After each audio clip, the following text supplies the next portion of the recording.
is officially the end of an era. Gone are the days where I blindly trust Booktok book recommendations. 2026 is coming fast, and I want to kick off the year on a good note with a fresh and clean library. So welcome to today's library reset. Since becoming a reader again in 2022, now that 2026 is approaching, my reading taste has drastically changed, and I just genuinely hated reading a lot of the books on my shelf, and it was putting me in a massive reading slump to the point where I didn't even know if I enjoyed reading anymore because I felt pressured to just read the popular books. If I didn't like them, it was a me problem.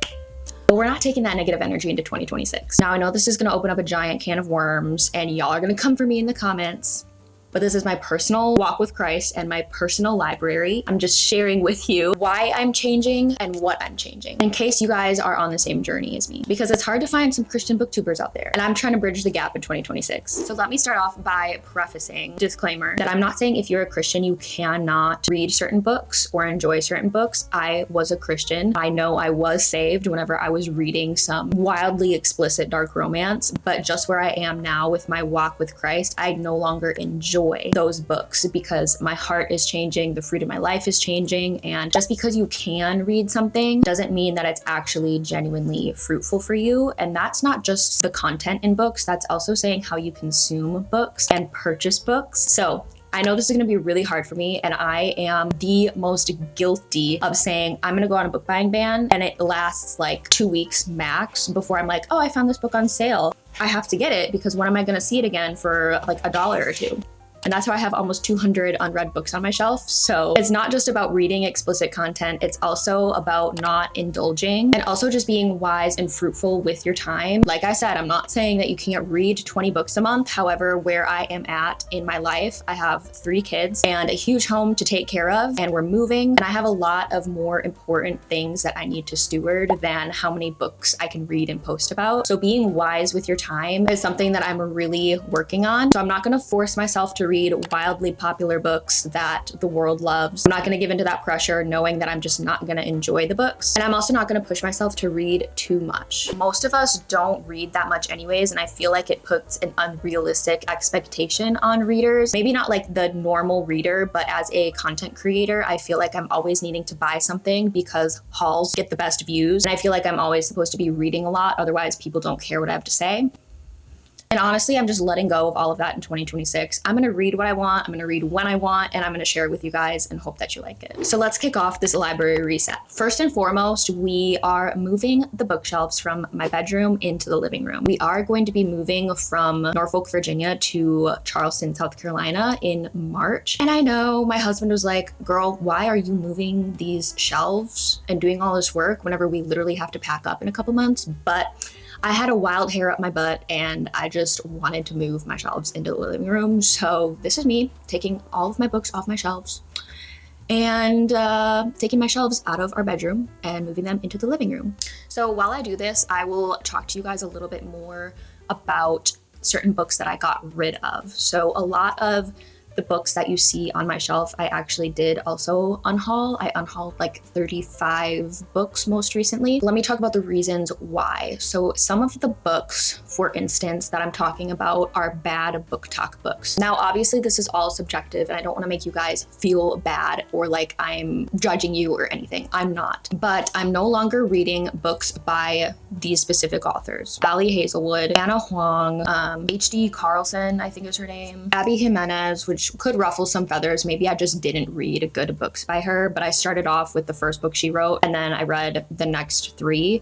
I didn't get to Part of Your World or Yours Truly or any of those most recent books. I just read her oldest ones, and honestly, anything insta-lust or that glorifies sex before marriage, gone. Now, there's nothing wrong with bedroom time. God created it. God designed it. It is good whenever it's in the boundary of marriage. But whenever lust is the center of a relationship, I just don't like reading that. So I got rid of all of the books that I know have that, and books that had way too much explicit language. Like, it just kind of feels trashy to me. Like, whenever I'm reading a book, I don't want to hear the F word every other page. I don't speak like that, and like, why am I just feeding my mind with that? If I don't listen to music that has cuss words, why am I okay reading it? Well, I no longer am, so I got rid of most of those books. Now, obviously, like I said at the start of the video, I have a lot of unread books on my shelf, so take all of this with a grain of salt. I don't know every single content in every single book that is on my shelf, but whenever I do read it, I will obviously decide if I'm going to keep it or not, or if I am reading it and something pops up, I'm just giving myself grace to DNF it, because that's another thing about me. I would not DNF a book. Like, I can name on one hand all of the books that I've ever DNF'd in my life, because I just feel like you never know, what if it gets better? But if you don't like the prose, if there's a ton of swearing, if they've already had sex within the first 5 chapters of the book, girl, you're not gonna like it. Just don't read it. So DNFing a lot more books, but I feel like now that I'm doing this, I won't have to DNF as much, because I'm starting to fill my shelves with books that I think I'm genuinely going to like. So this is gonna be a whole nother video where I share all of the books by Christian authors that I have purchased, because if I wanna read something that doesn't go against my faith, why not just support a Christian author? So these past few months, I've been going deep down the rabbit hole, looking into a bunch of Christian authors, and I discovered that the whole genre of Christian fantasy exists and Christian fiction exists, and it's not just all Amish. Like, there's a whole world of Christian fiction that I just had no idea of. So I think it's going to be really fun for me. On a positive note, I know we started off pretty negative. Like, we're starting off with the reasons why I'm changing, but honestly, I think this is a really positive thing. And now when I look at my shelves and the books on my shelves, I'm just genuinely happy, and I want to read every single book on my shelf. Like, there's not a book on my shelf that I'm dreading reading, or like, oh, I could put this off for another year or two. If I haven't read it yet, I got rid of it. And so I will be posting a haul of a ton of Christian books that I have filled my shelf with to replace all of the books that I got rid of. Now, like I just said, if I had a book on my shelf and it was sitting there for at least a year and I haven't read it yet, if I don't see myself reading it and I wasn't actually currently interested in reading it, I just got rid of it, because I wanted to donate books for other people who, if they enjoy them, I want them to read them. So I got rid of those, not saying that those were bad, but there were a few books that I got rid of for that reason as well. I also got rid of some series that I am no longer interested in reading. So for instance, I got rid of the Stolen Heir duology. I got rid of the Akatar series, which you guys know I loved those books when I first read them. But whenever I was going through deciding which books to keep,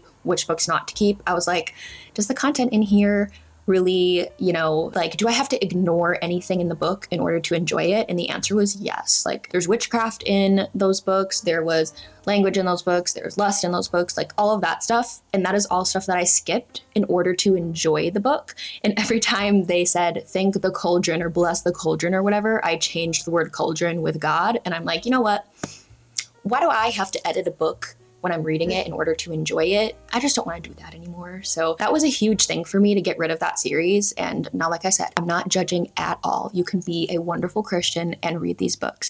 But just for me personally, I just didn't want it on my shelf anymore, and that's okay. So I got rid of that, and I also got rid of the Fourth Wing series because I just didn't like any of the books, and I kept reading them. Like, I don't know what is wrong with me. I just kept reading them, knowing that I didn't like it. Like, why am I wasting my time? And those books are big too. So I got rid of those, and I got rid of a few more books. I'll just put them on the screen because I don't want to talk any more negativity. Now let's get into the positive. I'm loving how these shelves are looking in here. The lighting is so much better. The lighting was literally horrible in our bedroom. It has the worst lighting in the entire house, and that's where my library was. And I was like, this can't be. I'm gonna move my bookshelves out into the living room so they can get beautiful sunlight, so I can see them whenever I'm just out and about, because really I am only in my room to edit at my desk or to sleep, and I'm not looking at my books, and I want them on display. So I brought them out here. It took me forever to get these out here, and I had to have Daniel help me put the top of them on because I kept dropping the screws behind the shelf. So he mounted them to the wall for me and added the extension unit. These are the IKEA Billy bookshelves, and I did get the extension unit for each one, so they are a shelf taller than normal. Whenever I was organizing the books, I feel like I needed to take some more time to like think about how I wanted them done, and then I ended up changing them even now afterwards. So I actually was like, you know what, I'm just gonna throw them all on and organize them later. So a few mornings later, this is what the shelves are looking like. And another reason I wanted to move my bookshelves out here was because FlexiSpot actually reached out to me, and they wanted to collab and send me a beautiful reading chair and a cute little affordable couch. And with our old couch in here, none of this would have fit in the living room. So we had to do a little bit of rearranging. So this is the new reading chair that I got from FlexiSpot, which, like I said, is the kind sponsor of today's video. And oh my gosh, you guys, this chair, it's amazing. It is an investment, but when I tell you I would spend my own money on this, and you guys know I am cheap, I would spend my money on this. This is my dream recliner. And I was looking at ones from Sixpenny, which are like thousands of dollars. And this one is under $1,000, which for a huge recliner like that is really hard to find of this size. And it also has a USB charger. Absolutely obsessed. It's so comfortable. It just feels like a cloud and it's just literally perfect. I feel like it ties my entire reading room together.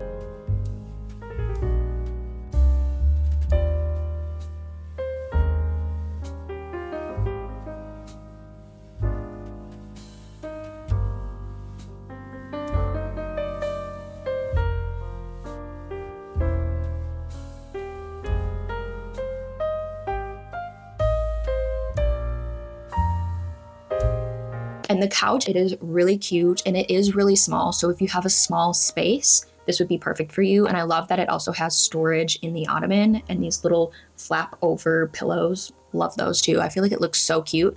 And if you're looking for a couch on a budget, I would recommend this one. However, if you have a large space or a big family, it probably wouldn't be the best for you, but I will have both items linked down below for you to shop. The couch is great if you have a small space or if you're looking for something affordable. And the recliner is great if you want to invest in something and have a larger luxury piece because it's huge. Like it's ginormous. It can fit me and my husband at the same time or me and all 3 of my kids. So highly, highly recommend. And I'll have both items linked in the description.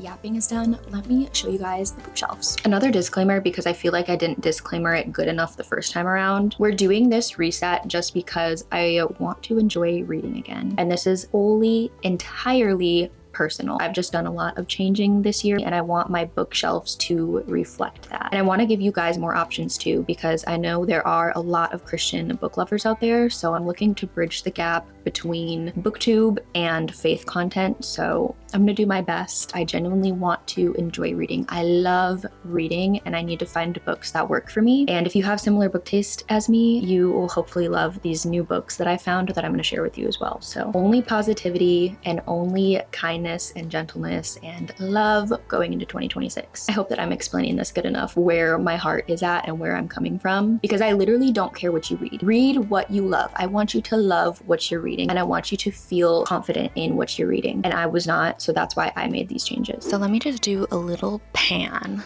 and show you guys what things are looking like right now. So let's start off with the top shelf. Up here, I have all of my mystery thrillers that I have read. Everything is read on this shelf. And then you move into the next shelf, and these are the books that I have not yet read that are mystery thriller on the left, and then slowly going into sci-fi on the right. And then continuing on, these are sci-fi books that I have read, and these are going into now fantasy books that I have read. You'll see that some books are missing, like I don't have the entire Throne of Glass series because it is by my unread fantasy shelf and it bothers me, but that actually is what motivates me to read them so that they can all be together. And it just makes sense in my brain this way. Otherwise, I would forget about books and not remember what books I've read and not read if they're not clearly separated. And these are also fantasy books, all that I have read up to The Blade itself. So from then on, I have not yet read those fantasy books or these fantasy books or these fantasy books or these fantasy books or these fantasy books. Now, I have read a couple of these classics. I don't have the classics organized by what I have read and not yet read because I just don't have enough of them to organize it that way. So these ones are alphabetical. You can't see the spines really well on these ones, but they are War and Peace and The Count of Monte Cristo, which are both on my 2026 TBR. I'm going to be making a video of 26 books that I want to read in 2026, so stay tuned for that. And now the next shelf, we're going into my Christian fiction. So up until the Counting Miracles books by Nicholas Sparks, I have read all of these books. And then from then on, I have not yet read these books. So I have it where it is romance into historical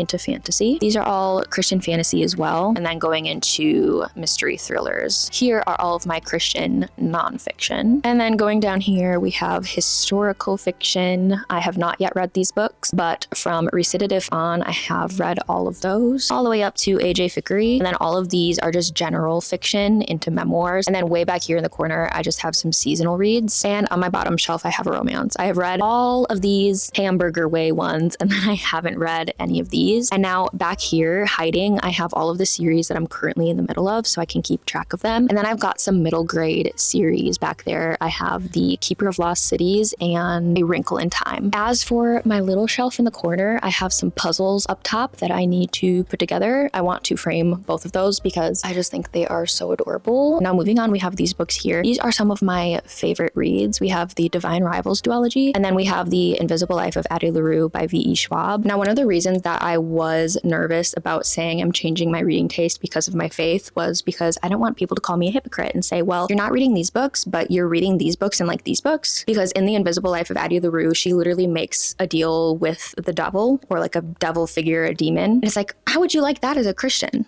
However, I feel like it did a really good job of exploring what happens whenever you make a bad decision in your desperation. However, it does have that in it. And there are some Christians that would say, oh, I'm never going to read that, which is completely and utterly fine. And honestly, if I reread it, I don't know if I would love it as much either. But just whenever I look back on it, knowing how much that bad decision of I can't deal right now, I'm going to turn to darkness, and she has consequences for eternity for that, which is biblical. There was a clear good and there was a clear evil, and I can always change my mind on that in the future. Maybe it works for me now, maybe it won't a month from now. We will see, but this is just currently where I'm at. I look at it this way. The Bible is filled with sin and sinners and darkness and murder and adultery and indulgence and gluttony and all of these things and greed. However, there's a clear message in it, and I want to read from that perspective, where if I'm reading a fantasy and there's murder in it, but there's no spice in it, well, murder is still murder. However, if there's a clear messaging of good versus evil, that's at the heart of it. We need to be glorifying light instead of glorifying darkness, if that makes any sense. I'm just a girl who loves Jesus and is figuring out life, okay? I'm only 25 years old. Give me a break. Anyways, then we have The Nightingale and a special edition of The Cruel Prince, and then I have my library books and my bookmarks here. And then moving down, this is my winter TBR, or books that are on my radar to read in these cold months. We've got A Game of Thrones, Winter's Maiden, and Cowler, which are both Christian fantasies, and then Spinning Silver, Beartown, and Harry Potter and the Sorcerer's Stone. Again, I didn't think I would ever read those because I don't read books with witches or witchcraft, and that's literally what it's about. However, I have watched all of the movies, and again, there's good fighting against evil. So I'm going to try it out, and if I DNF it, I DNF it, but we're going to see. And then this shelf is all of the books that are either on my monthly TBR or that I'm in the middle of reading. So On the Edge of the Sea of Darkness is book 1 in the Wingfeather series. It's a middle grade fantasy series with Christian elements in it, and I'm reading that to my girls. Sword of Kaigen, I'm over halfway through, really enjoying it. And then I'm also reading Mere Christianity and having a Mary Heart in a Martha World. And then all of the books below that are on my TBR for December. I'm probably only going to finish the books that I'm currently in the middle of before the month ends. And then the bottom 2 shelves are empty. So that's currently what the shelves are looking like right now. I think that's all I have to say. I don't know. This video is going to be so intimidating for me to actually upload because I know it's a can of worms, and I know people are going to have a lot of opinions. People always have opinions about everything. It's really hard to express your heart without coming off dishonest or judgmental, but I really tried my best, and I really do love you guys and appreciate all of your love and your support, and you guys genuinely care about me, about my family, and about what I'm reading. So I feel like I can just be a little honest with you, have a little girl chat, sister to sister, Christian to Christian or non-Christian. I don't care. You are always welcome here, no matter who you are, what you've done. I want my channel to be a channel of peace and of love. So literally zero judgment here. We're all sinners. We're just all going about life. If you found my channel, if you're here watching this video, you love books. We all love books. If you don't love books, that's about the most judgmental I'll get, is if you don't like books, I'll be like,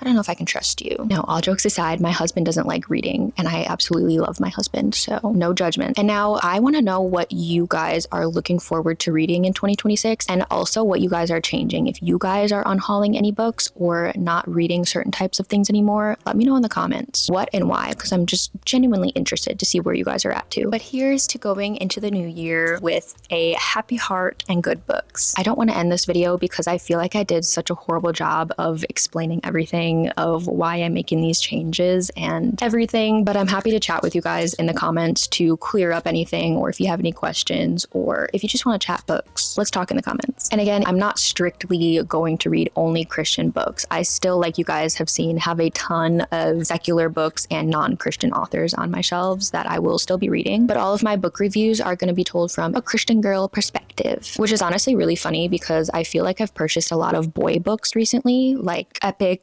grim fantasy. So silly. But I'm just reading what's speaking to me. And if it ain't speaking to me anymore, I'm gonna DNF it. And honestly, you should too. Our time is very valuable, and our hearts and our souls and our minds are very, very valuable. We gotta protect them and fill them with things that are good for us. So I'm gonna do my best this new year to read books that I love more, so I have better recommendations for you instead of just not enjoying what I'm reading anymore. And then I just tell you guys I don't like anything I'm reading. I'm actually gonna have better books to share with you guys, and also by authors that aren't widely known. I feel like a lot of my burnout came from seeing the same thing over and over and over again, and I want to give a space for underdiscovered books and underdiscovered authors. That's the vibe going into 2026. But that's all for today's video. I hope you guys enjoyed it, and I pray you have a blessed day, and I'll see you in the next one. Bye!